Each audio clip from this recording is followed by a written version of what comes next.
remember, we must run the ball. Yeah, definitely. No. Because that's how we got to close And out these games, man. You got to, sometimes you got to force your will on the team. So sometimes you got to come out with that run, pound them, and then, the way I love football and the way I grew up on football, I became a Ravens fan at a very young age, like when I was probably like 7 years old. It wasn't because of a specific player. I'm from Seattle, so I don't got no type of correlation with location. It was because they ran the ball with Jamal Lewis, and they stopped the run with Ray Lewis, Terrell Suggs, and all those, and later on Haloti Ngata. Like, that is the way football. I was an LSU fan growing up. LSU LSU ran the ball, them defensive tackles, boy. The run. Yeah, they used to put them defensive tackles in the league. And that's how I know that's what Coach Prime wants. Like, that's that, hard knock football is when you can run and stop the run. Because when you can do that, you could control the game. Just look at us. We couldn't run and couldn't stop the run. Other teams could run and stop the run on us, and you saw what that did. It forces you to be one-dimensional. Versus Oregon. Yeah, I was about to bring up that demon game, Oregon. Yes, I was going to say that. Wait till we recap that Oregon game. You'll see. Yeah. We're going to be doing that. It's coming. Oh, it's coming. Side note, if any of y'all got access to all 22 film, know who I can get it from for college, please let me know.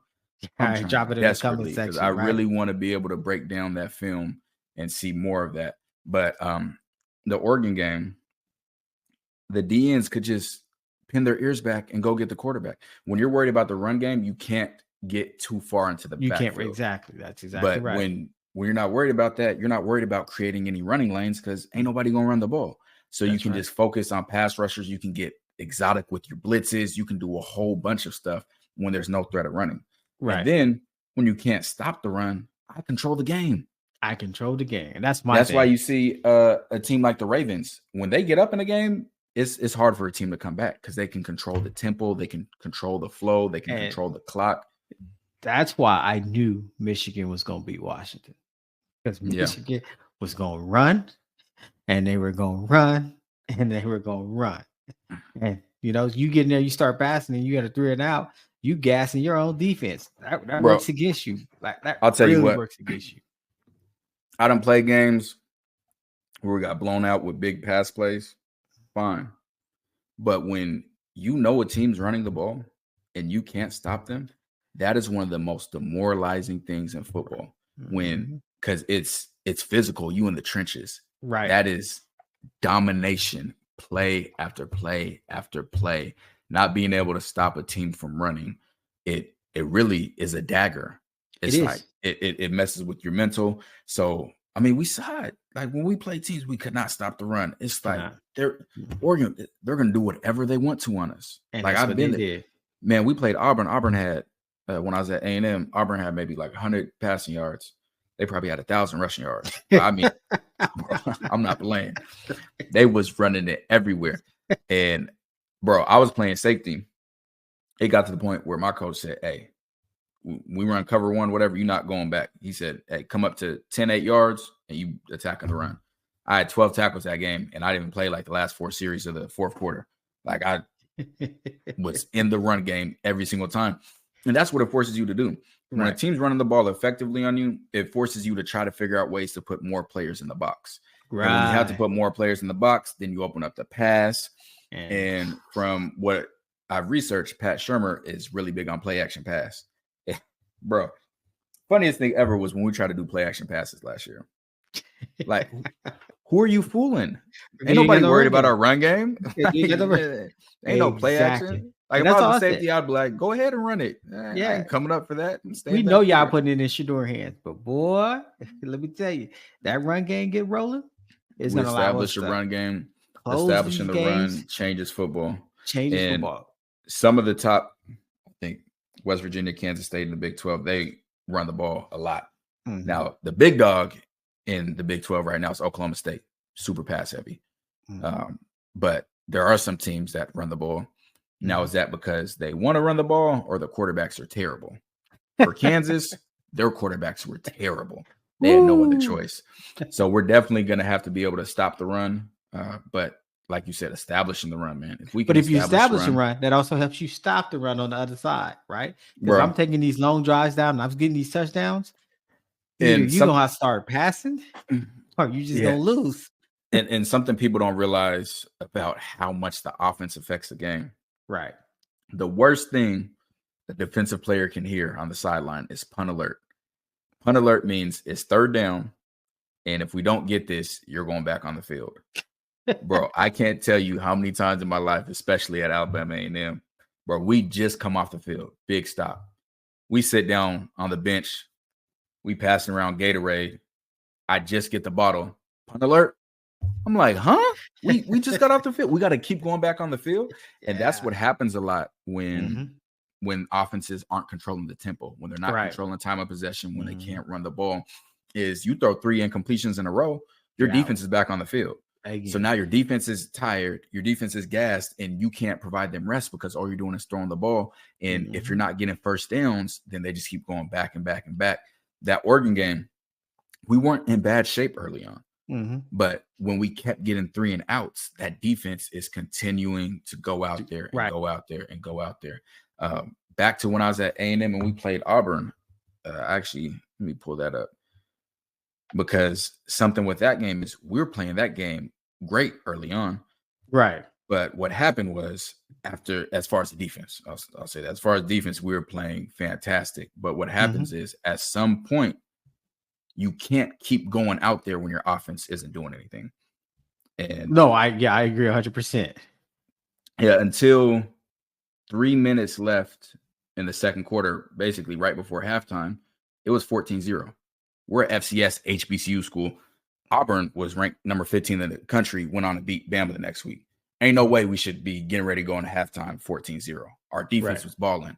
But it starts to add up. You can't keep going out there mentally and physically without having any type of movement from the offense, because you're just putting your defense in worse and worse positions. And then mentally, it's like, man, we just made this big play that we're supposed to capitalize on with the offense getting the ball back, and they still can't do nothing. No. Now we got to go right back out here and try to just recreate it over and over again. So, yeah, that's something that people don't realize how much that impacted us as a team. I mean, Stanford, we're up 29-0. We should have been running, and more running. If we can run the ball effectively, Stanford's not getting those touches to even have a chance to come back. I agree. Teams 1,000%. That can run the ball effectively, they can run it all game and have no issues at all. I mean, you could play some teams where you touch the ball 2 times and a half, 3 times and a half. And that, especially when you're an underdog, that's huge. Right. Because you want to keep the ball out of the other team's hands. That's why teams are running the ball against us. We want to keep the ball out of Shedor's hands. It's also great to be able to run it, especially when you go into a hostile environment. It's also great to just say, you know what? We're going to start our running. We're going to run it. We're going to run it. We're going to take control. Right. We're going to take control. We're going to take your crowd out of it. Because them long drives, and when you're on offense and you got that long drive and they're on defense and you're on the road, you just take the crowd right on out. And then the crowd will be like, wow, they just ran it right down our throat. And bro, because it's demoralizing. Yes, it is demoralizing. I'd rather have a big pass play happen than them just run 5 yards, 8 yards, 11 yards, 3 yards. Yeah, like, bro, that's like, man, when is this gonna end? It's a death by 1,000 cuts. Hey, that's how we felt about Colorado State, them damn crossing routes. God, yeah. Right. The more, like, bro, do another trick play, scoring us quick. Don't keep killing us with the same play over and over again. Like, I can't take it no more. No, right. Bro, I was ready to put my cleats on. I promise you, I would have shut that down. Like, should have got out there. I could have been the deep safety, and I got to the point, hey, whoever's at corners, y'all lock up. I'm coming down and I'm triggering. I don't care what the play was called, but I'll be damned if they get the 16th crossing route on us this game. Like, that's not gonna happen. That's the craziest thing, bro. That was the craziest thing. But like I said, we come out, you know what I'm saying? Because I look at the schedule, Colorado State, Nebraska, you got to run. You got to have the run game, because you know what they're coming in? They're going to come in and say, hey, we rush 3, drop 8. No, buddy. So unless you can show us you can run, we're going to rush 3 and drop 8, because we know Shedeur could beat us. Our entire season last year looked so much different if we could run the ball. If we could have ran the ball last year, you took a lot of pressure off your defense, right? You take unlimited pressure off.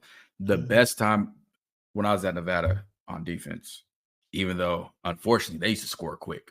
Like our D coordinators used to tell them, hey, keep the offense under 40 and we got a chance. Like wild thing to tell your defense, but that's how it was. But when you can run the ball effectively as a defense and you have time to recoup after a drive and you can actually make adjustments on the sideline, that's the other thing. That's a good thing. That's a good point. That's a very good point. There are so many adjustments that are made on the sideline in game. Right. If we get to the sideline and we're still grabbing our Gatorade and we hear punt alert and we already got to go back out there, we can't even our brains can't process what just happened. So when you're able to really have that time to where you're not going out there as fast over and over again, and you can just play ball. I mean, that's a huge impact on your defense. That's a huge impact on your defense and your team as a whole. Just that dominant, dominant. When you think of dominant NFL teams, 2000, they run the ball. You think the Ravens, you think the Pittsburgh Steelers, they run the Jerome ball. Bettis, they run the ball. I can't even think of the other running back with them. Look at Philadelphia last year when they had Hurts and they had that running game. Oh yeah. When DeAndre Swift was running the ball, it was run and run. Bama running when Bama's most dominant LSU years were Mark Ingram, Trent Richardson, Derrick Henry running the ball. You can't be truly dominant long term without being able to run the ball. And I've heard Coach Prime say that. And he's old school. He likes that physical. Yeah, exactly. He wants smash mouth football. That's what it is. Smash mouth football. Smash mouth football. That's the football I grew up on. That's football I love. And that's what we're trying to bring to the table. Now, do we have the linebackers do what we need to do yet? It's all right. It's all right. Look, you ain't got to be perfect. You just got to be better. And the fact that if we do got that running game, we're helping out that defense drastically. Right. Because also, like I said, if you're running a really good running game, that keeps their offense cold and out of rhythm. Like it's taking them a long time to get back on the field. Bro, by the time they get back on the field. That is the worst feeling ever. As a defense, you love it. But as an offense, because then it makes you play without patience. It makes you be anxious. Like, hey, I don't have that many opportunities. I have to make a play now. Like, man, they just did a 15-play drive and shoot up 8 minutes of clock. That's right. And say you make them punt. And then you do another long drive of that, and they're on their second possession of the half, and it's 4 minutes left. That's when they start forcing things and like, hey, I gotta do this. We have to score now. Yeah, they're changing That's when everything, you can really get a team. And that's when you can get out of its game. But if an offense knows, hey, we're gonna have 15 drives. We got plenty. Then you can play more calm, cool, and collective because you're not worried about, being stressed of having to score now. Right. So on both ends, running the ball, stopping the run, it plays a significant impact on a team and on a team's success. That's why we have Alton McCaskill. That's why we got Dylan Edwards. That's why we got Savion Wilkerson. And that's why we got Micah Welch. Like, I'm excited to see what those guys do and how we can run the ball because it's also taking stress off Shedeur. It is. Keep that man upright. Now they can't pin their ears back. Nope. Now we can actually do play action and teams be like, hey, they might be running the ball. Like, it's not going to be like, it's like when a team try to do play action on 3rd and 20. We know you're not running the ball. Like, that's just a waste of time. Yeah, isn't it? So being able to make teams think about at least putting another person in the box to try to stop the run. So then you're opening up the pass game. It's going to be huge. And along with that, we get rid of them option routes. We're getting a better pass game that they can work for each other. The pass game can open up the run and the run can open up the pass game. Right. So and that's what I want to see. Like, pick your poison. If you want to play to try to stop the pass, and we just gonna run it right down your throat. Like, you're gonna have to pick, right? And we got the talent.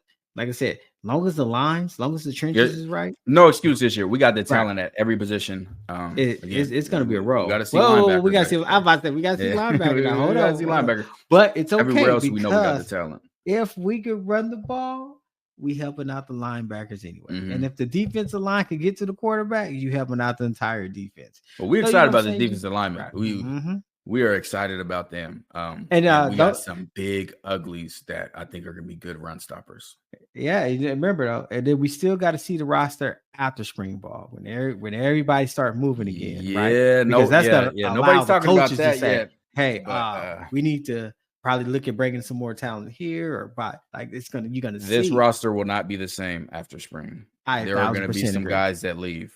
Yes, they're going to be. There's. I guarantee. I'm telling you, I've been here before. I've been in these locker rooms. There's some guys that are already on the border right now, and they're like, "Hey, let me just see how spring goes. We got a new coach. Let me see how they're going to use me." But come spring, guys don't feel like they getting that playing time. They out. We're deep, man. Other than linebacker, we are deep at super deep at every position. They're gonna be out, but we're gonna bring in some. Oh yeah, we're gonna bring more higher talent, like some. Yeah, so it's nothing to be worried about. You know, it's nothing to worry about. That comes with the territory. So yeah, there's no panicking. But yeah, I'm really excited to see what it looks like spring ball, man. I hope we get a lot of film. Well, you know, Prime say he's gonna turn into a prime weekend. I think he's gonna do it like the last of April. It's gonna be prime time weekend. You know, so Coach got it on. ESPN, they're supposed to have the broadcast. So hey, that's what you guys need to come watch it with us. Yeah. Yeah. Y'all keep helping our subscriber count, getting it up. We are going to go live for the first time during the spring game. Hopefully my Wi-Fi can support it.